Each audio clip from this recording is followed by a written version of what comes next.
Voyage en musique. Mariana Delgadillo Espinosa Et Geoffroy Scrive. Mariana Delgadillo Espinosa, vous dirigez l'ensemble Alchimia. Vous avez fêté vos 10 ans d'existence pour ce groupe dans cette ville de Lyon, en la basilique Saint-Bonaventure, il y a quelques jours seulement. C'est un ensemble baroque avec une spécialité, une particularité, c'est que vous faites interpréter à vos instrumentistes et chanteurs des airs de votre pays. Votre pays, c'est la Bolivie. Alors, première question toute simple, y a-t-il, un ancrage perpétuel en Bolivie pour les airs que vous interprétez, ou allez-vous voir d'autres répertoires d'autres pays de temps en temps? Oui, complètement. Alchimia, c'est un ensemble qui a été créé pour aller voir des répertoires insolites, moins connus du grand public, et montrer les ponts dans les répertoires qui semblent ou sont d'apparence éloignés. C'est vraiment l'idée de entrecroiser ou de tisser des liens sonores entre écritures anciennes et écritures de nos jours dans des langages contemporains ou pas. Et justement, dans le projet que nous avons donné en concert le 7 novembre, pour les 10 ans de l'ensemble, nous avons choisi un programme où il y a ce croisement entre musique qu'on peut dire baroque, puisqu'elles ont été composées pour la plus grande partie au XVIIe et début du XVIIIe siècle, et des compositeurs modernes, mais dans un langage pas du tout contemporain, mais cette fois-ci traditionnel. Ce sont des pièces qui ont été écrites pour une partie par des compositeurs et une compositrice encore vivantes, qui sont en quelque sorte des références de la musique traditionnelle en Bolivie.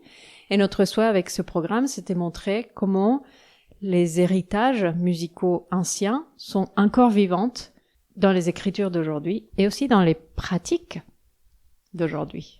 Alors justement, vous montrez que ce répertoire est encore vivant. Ce répertoire, il est à la fois profane et sacré, et il est à la fois précolonial et postcolonial. On parle là de la colonisation espagnole. Oui, complètement. Voilà.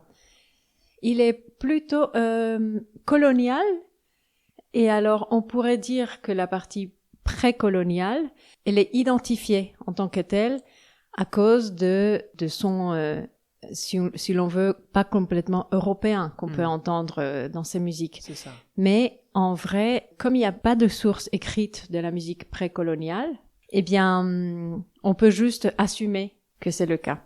Oui, c'est-à-dire qu'on peut imaginer que cette musique qui était jouée en ce pays avant l'arrivée des Espagnols, évidemment, n'a pas été écrite telle que nous la concevons en Occident, sur du papier, avec une portée, des clés, des dièses, des bémols, des notes, mais est passée dans la tradition orale, justement, musicale des musiciens qui étaient là-bas, et qu'ils ont continué à la jouer et à la faire imprégner à la musique qui leur arrivait par les Espagnols. Il y a pas une cohabitation, mais un mélange même, peut-être. C'est ce qu'on peut assumer, parce que, en effet, les Espagnols, quand ils se sont implantés dans le territoire, en tout cas de Sucre, qui est le territoire d'où vient la musique qu'on a étudiée pour ce programme, il est évident qu'il n'y avait pas que des musiciens espagnols qui travaillaient pour les services religieux. Les services religieux étant les lieux de production musicale les plus importants de la colonie. Et donc, on le sait par les fiches des payes et autres sources écrites administratives, cette fois-ci, que souvent il y avait des musiciens d'origine indigène qui étaient employés pour compléter ce qu'on appelait la chapelle. Donc la chapelle, le chœur et l'orchestre, si l'on peut dire en termes modernes, qui faisaient la musique pour les célébrations. Donc parmi ces musiciens indigènes, d'origine indigène, bien sûr, ils étaient baptisés, puisqu'on les retrouve sur les listes avec leur nom chrétien, on va dire, mais quand même avec l'indication que cette personne était d'origine indigène, donc indio. Vous avez prononcé justement le mot de Sucre, c'était là le nom de la ville, mais c'est aussi le nom que vous avez repris évidemment pour ce programme. Que vous inspire-t-il aujourd'hui?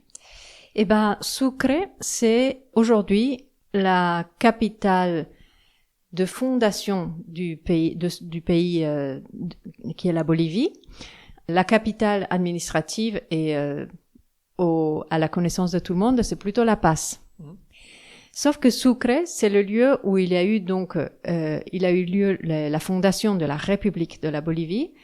Et avant ça, il s'appelait La Plata et c'était aussi la capitale du Haut-Pérou, qui était la vice-royauté espagnole située grosso modo entre l'Équateur et l'Argentine. Donc c'était une énorme portion de l'Amérique du Sud, le Haut-Pérou et le Bas-Pérou. Le Haut-Pérou étant ce qu'est aujourd'hui la Bolivie. Et donc avec sa capitale, La Plata. La Plata est donc devenue Sucre à la fondation de la Bolivie. Et le nom a été changé tout simplement en honneur à un général qui s'est battu à côté de Simón Bolívar pour l'indépendance. Savez-vous combien y avait-il justement d'habitants dans cette ville au XVIIe et XVIIIe siècle à peu près, pour avoir un ordre d'idée? Je ne saurais pas dire un chiffre. Ce qui est sûr, c'était que c'était une ville cosmopolite très importante sur le plan économique que social et du coup culturel aussi, puisque c'était une des premières villes où il y a eu une université, l'Universidad San Francisco Javier. C'était une des premières villes en Amérique, en ce qui est aujourd'hui l'Amérique du Sud, où il y a eu une cathédrale aussi. La cathédrale a été fondée très tôt, en fait, dans la période coloniale, en 1560. Donc c'est assez tôt pour la période coloniale, après l'arrivée des Espagnols. Et donc un centre de gouvernance qu'on appelle un cabildo, qui était directement en relation avec la couronne espagnole. Donc un lieu vraiment d'habitat des gens puissants, on peut dire. Et vous citez donc l'université, qui porte le nom d'un saint. Vous citez donc ces musiques issues du domaine sacré, justement. Alors, évidemment, ce n'est pas innocent de jouer pour cet anniversaire des 10 ans ici à Saint-Bonaventure, encore une église.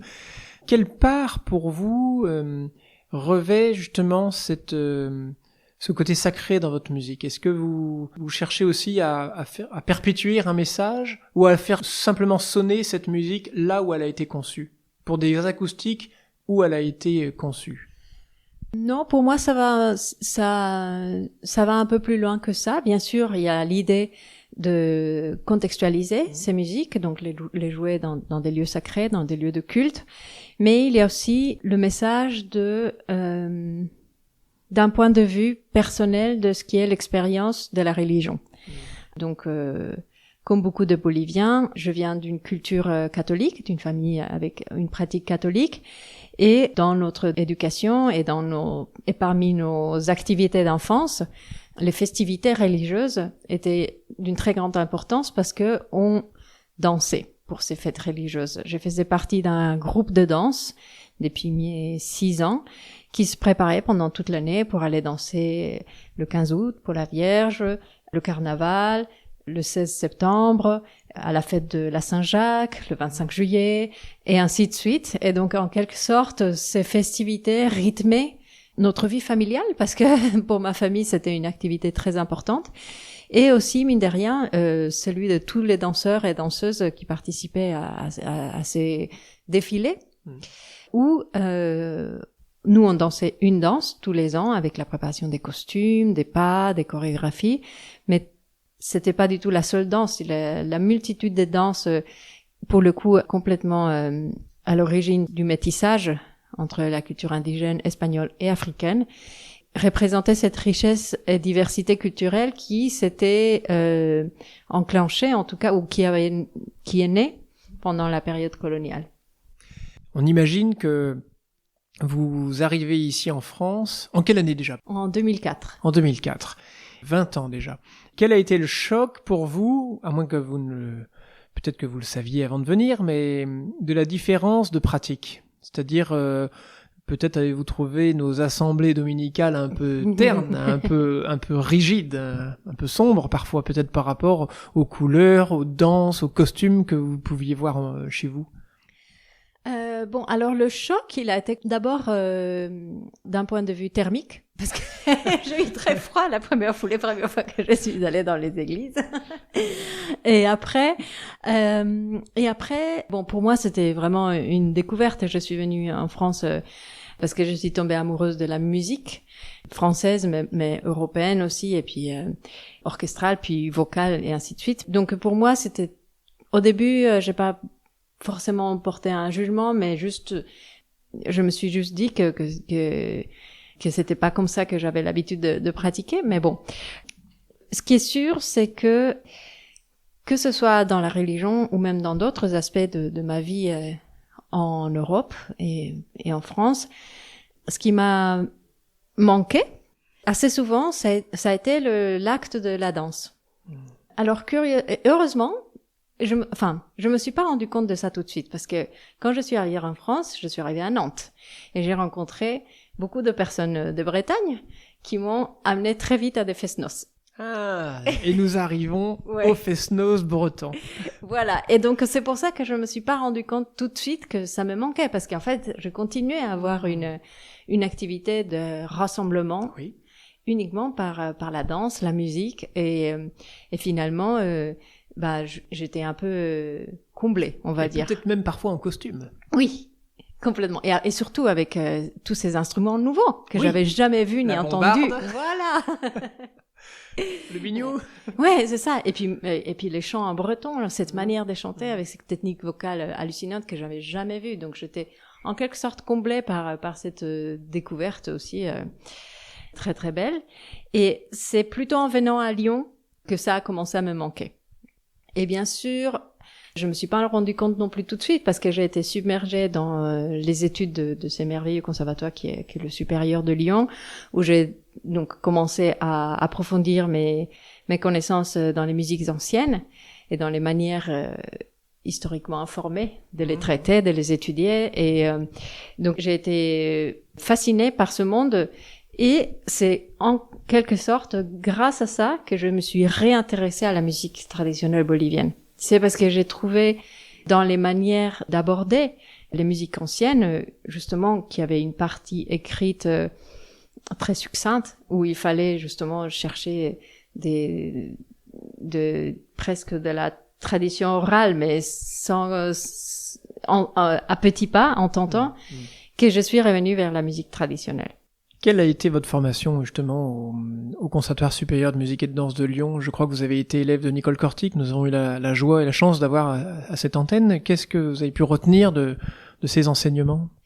Eh bien, je pense que la chose la plus importante a été que je me suis sentie impulsée pour aller vraiment dans le sens où j'étais peut-être moi-même sans le savoir. Elle vous a encouragé à persévérer. Oui, complètement.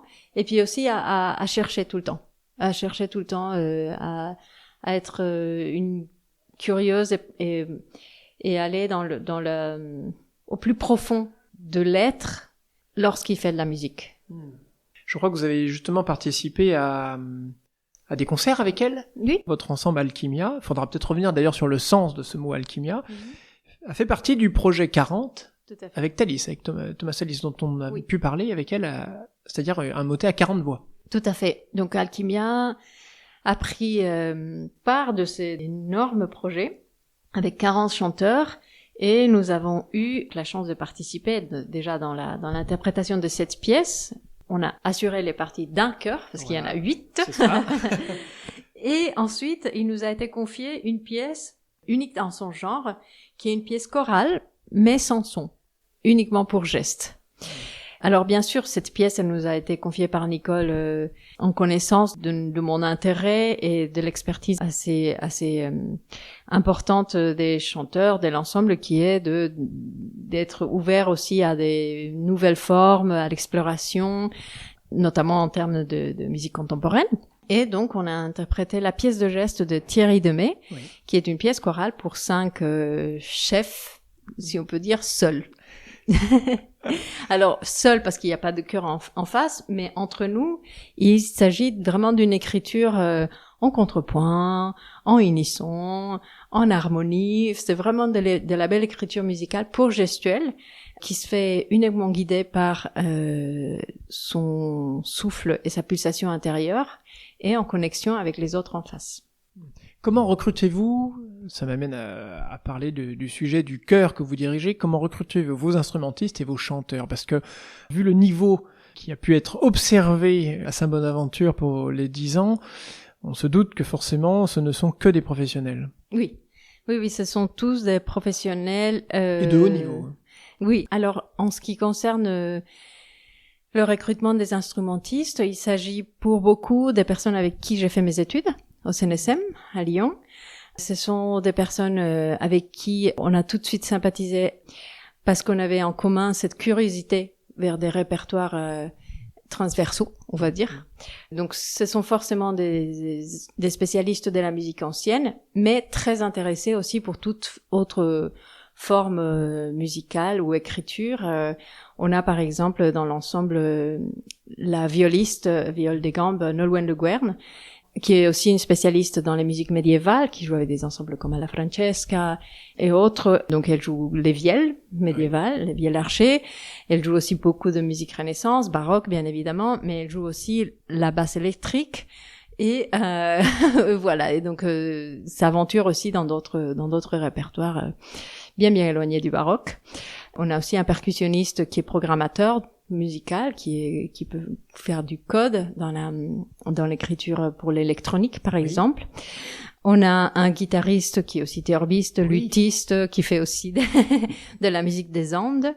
On a une flûtiste qui est aussi bassoniste. Maintenant, elle fait aussi d'autres instruments pour compléter les programmes d'Alchimia, donc comme la quena et autres instruments des Andes. Et enfin, notre claveciniste, organiste, continuiste, Kazuya Gunji, qui est d'origine japonaise et qui est là aussi comme tous les autres dès le début.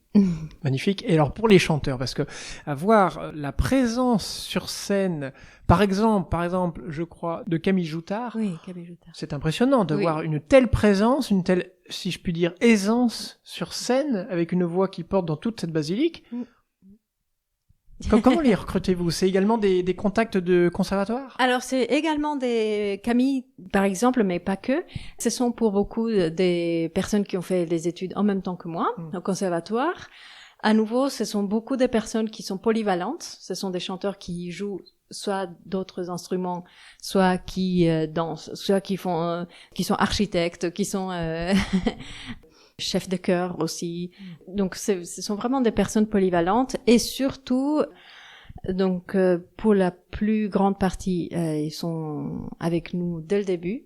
En fait, je crois, j'ai jamais fait des auditions pour Alchimia. Ce sont vraiment des personnes pour lesquelles j'ai eu des sortes de coups de foudre dans le sens musical, mais aussi humain. Ce sont des personnes à qui je peux dire exactement ce que je veux, mais aussi quand je sais pas ce que je veux et qui m'aident à chercher et on cherche ensemble et du coup le résultat peut nous ressembler à nous tous. Parce qu'il faut aussi des tempéraments qui acceptent de se laisser dire des choses, de se laisser diriger, alors qu'eux-mêmes peuvent diriger des ensembles. Oui. Donc ça peut parfois peut-être pas créer des tensions, mais il faut savoir aussi amener ces choses-là. Oui, et parfois aussi quand on est dans des systèmes, on va dire, de recherche, il faut aussi des personnes qui soient capables d'entendre que le chef, il peut pas tout dire. Il peut dire, est-ce qu'on peut tenter ci? Ça marche pas. Est-ce qu'on peut tenter ça? Qu'est-ce que vous en pensez? Ben, non. Est-ce qu'on peut tenter ça? Ah, c'est bon, on a trouvé. Et donc, s'il y a aussi une sorte d'expérimentation in situ qui est faite continuellement. Je sais pas, on a donné ce programme Sucrerie peut-être une 30aine de fois. Jamais on l'a fait pareil. Et c'est pas juste pour faire différent. C'est parce qu'à chaque fois, on se dit, il faut que ça soit unique. Et à chaque fois, ils ont été au rendez-vous, sont les mêmes ou parce que j'imagine que gérer un calendrier avec des professionnels qui ne sont pas forcément dans votre même ville que vous, pour arriver à répéter et être tous ensemble le jour J au même endroit, en fonction de leur propre agenda, c'est quelque chose qui doit relever du prodige. Oui, c'est ça. En fait, de plus en plus, ce sont les programmateurs qui nous demandent quand est-ce qu'on est disponible. Et nous, on demande aux artistes, donc on demande à l'équipe. Et c'est nous qui disons nos dates aux programmateurs. Et heureusement, de plus en plus, ça devient comme ça parce que déjà, l'ensemble, c'est vraiment toutes ces personnes-là. Bon, il arrive que parfois, on soit obligé de remplacer une ou deux personnes, mais c'est vraiment rare qu'on sait plus que ça maintenant. Et je reviens sur le terrain justement de la foi, puisqu'on parle des musiciens et des chanteurs. Tous n'ont peut-être pas votre attachement spirituel. Comment faites-vous passer cela, c'est-à-dire viennent-ils jouer de la musique parce qu'ils sont musiciens, après tout? c'est la base, si je puis dire, ou vous disent-ils parfois qu'ils trouvent là une certaine matière spirituelle, même s'ils ne croient pas? Oui, oui, je dirais qu'il y a une sorte de consensus sur le respect absolu du texte. Oui. Pas forcément par le sens métaphorique, mais par rapport à ce que le compositeur a voulu mettre comme image ou comme sens à un moment donné de la musique. C'est-à-dire si on chante un mot, je sais pas, par exemple, amor, elle veut dire amour, à un certain moment de la musique avec une telle harmonie, elle sera pas pareille à un autre moment sur une telle harmonie ou orchestrée, enfin, ou arrangée de la même manière, etc. Donc en fait, mine de rien, ce soin du mot, par le mot, je trouve que il produit une sorte de religiosité dans le bon sens du terme, c'est-à-dire c'est comme un respect et une prise de soin de faire passer le message le moins déguisé possible. En fait, il s'agit pas d'ajouter de l'émotion pour l'émotion, mais juste de transmettre un peu comme si on mettait en lumière un tableau. On met juste de la lumière. Oui. Alors vous, en tant que conductrice de cet ensemble, Marina Delgadillo Espinosa, souffrez-vous, le terme est trop fort, mais parfois de devoir peut-être expliquer ce que ce texte, cette musique, cet air peut ou pouvait signifier à l'époque chez ceux qui le jouaient dans des églises en Bolivie. Et aujourd'hui, le faire jouer à des musiciens qui peut-être d'éducation, d'origine, n'y entendent rien à prime abord. Non, pas du tout, parce que moi-même, en fait, pour essayer de comprendre de quelque chose ou pour essayer d'imaginer comment cette musique elle aurait pu être jouée ou comment elle a été jouée en Bolivie, il a fallu que je réétudie aussi des choses. Donc il a fallu que je recompose par rapport à la musique des images musicales que j'allais choisir ensuite et dire ok, on va l'interpréter de cette façon parce que je crois, si je comprends bien, le sens de ce texte c'est là, à ce moment de l'harmonie, c'est comme ça. Donc c'est en quelque sorte déjà une fabrication dans ma tête. En fait, rien n'est non plus, les choses sont pas non plus que instinctives. Il y a une partie d'instinct, notamment dans les musiques traditionnelles, même si elles sont sacrées, il y a quand même une partie d'instinct, mais pas que. Et c'est là où la recherche historique, en quelque sorte, est un appui et me laisse la possibilité de justifier, en quelque sorte, mes choix musicaux, mes choix d'interprétation et dire au chanteur, je pense qu'ici, il faut chanter ce mot comme ça, parce que à l'époque, on pensait que. Pour avoir eu l'occasion de réaliser deux émissions avec Frédéric Rentière, qui fait du chant médiéval dans des églises disposant d'ailleurs de DKA, les pots acoustiques, et il y en a dans cette région Rhône-Alpes comme en région Bretagne, notamment en Finistère. J'avais pu remarquer qu'ils adoptaient une certaine disposition des chanteurs en fonction de l'église dans laquelle ils se trouvaient. Ça m'a fait penser à ce concert de vos 10 ans à Saint-Bonaventure. Vous aviez évidemment agencé le chœur. Il m'a semblé que vous n'étiez pas justement disposé n'importe comment au petit hasard à l'instinct, mais que c'était soigneusement étudié. La place peut-être des instruments entre eux, la place des chanteurs entre eux en fonction des chants, avec également des mouvements, j'allais dire presque liturgiques, des mouvements de chœur, des mouvements de choristes en fonction des moments du concert. Comment préparez-vous cela ? Eh bien, c'est à nouveau les sources écrites anciennes qui m'aident un tout petit peu. Il y a par exemple des sources qui disent pour ce type de chants, notamment les chants de Noël, on pouvait imaginer que le chœur était plus recentré et ça se chantait plutôt à la fin c'était voilà. Alors que pour le type de chant en double chœur, par exemple, on pouvait imaginer que le chœur était très éloigné et que la musique avait presque une place scénique à ce moment de la liturgie ou à ce moment de la festivité, de la célébration. Il y a aussi des écrits qui disent que pendant certaines pièces qui étaient très énergiques, comme par exemple la Hakara, l'Assomption de la Vierge, il était question que les chanteurs faisaient presque comme des prêchés, comme si ils font des gestes pour souligner tous les mots qu'ils énoncent, etc. Et il y a justement un témoignage qui moi me fait beaucoup rire. C'est apparemment dans certaines célébrations déjà, même en Espagne, pas qu'en Amérique du Sud, mais même en Espagne, il était écrit qu'il serait conseillé de ne pas trop crier pendant le culte.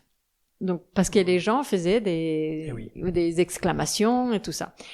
Donc, à un moment donné, ça a été interdit et ça a été musicalisé. Donc, il y a des pièces où on retrouve les cris musicalisés. Donc, au lieu de dire Victor, qui veut dire victoire, quand on parle de la guerre de Pamplune, donc la chute de Ignace de Loyola, mais qu'après il s'en sort brillamment. Et ben, au lieu de crier, la foule, elle va chanter en chœur. Et c'est ce qu'on a voulu mettre en scène. Alors, deux dernières questions pour vous. Si l'on vous proposait un jour, justement, d'animer avec votre ensemble une messe, une fête ici en France, une fête religieuse, quelle serait votre réaction? Est-ce que vous diriez oui tout de suite ou est-ce que vous poseriez quelques questions pour l'agencer? Ah, eh bien... Est-ce que ça vous ferait plaisir déjà? Oui, on l'a déjà fait. D'ailleurs, dans les projets qu'on a fait avec Alchimia, il y a quelques années, on a fait une tournée en Bolivie où on a fait des messes avec cette musique. D'ailleurs, c'était la messe de Pâques. Et on n'avait pas tout à fait le répertoire qui allait pour la messe. Mais le prêtre, qui était un prêtre jésuite, était tellement content qu'il a dit mais complètement et au contraire, c'est moi qui va arranger la chose. Voilà. Quoi de mieux que de ressusciter cette musique le jour de la résurrection? Exactement. Et devant 400 enfants. C'était une messe pour les enfants, en plus. Ah oui. C'était merveilleux. C'était en plus dans un lieu, justement, un acoustique incroyable. C'était dans une église entièrement construite par des ébénistes. Des ébénistes? Des ébénistes de la mission Don Bosco. Donc, dans une partie de forêt amazonienne en Bolivie. Et donc, voilà. Donc, on a déjà fait cette expérience.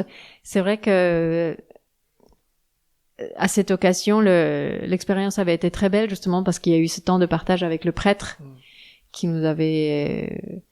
avec qui on avait bien échangé pour préparer et pas seulement pour atterrir, en quelque sorte. Et toute dernière question, quel est le sens, la signification de Alchimia? Alchimia, c'est une simplification du mot étymologique de alchimie. Donc, l'étymologie d'alchimie, c'est al-chimia, donc qui est comme beaucoup de mots arabes avec le préfixe al. Et donc, quand j'ai trouvé cette étymologie, je me suis dit que c'était trop compliqué à lire, à écrire, à comprendre et tout ça. Donc, je l'ai simplifié, tout ça, tout bêtement. J'ai enlevé pour que ça soit une lecture facile. Et en fait, alchimie, parce que justement, pour moi, et pour les musiciens et chanteurs, c'est un laboratoire éternel, la musique. C'est un terrain de laboratoire artistique, humain, social, maintenant économique aussi. Bref, c'est vraiment un champ de possibles. C'est une possibilité de mélanger, de mettre des choses ensemble et essayer de créer quelque chose. Pouvons-nous dire que vous nous donnez de l'or à écouter à partir d'éléments extrêmement simples? C'est ce qu'on souhaite. c'est notre idéal, dans le sens... oui, c'est... Pour nous, ça a une énorme valeur, en tout cas. Eh bien, merci beaucoup. Merci à vous.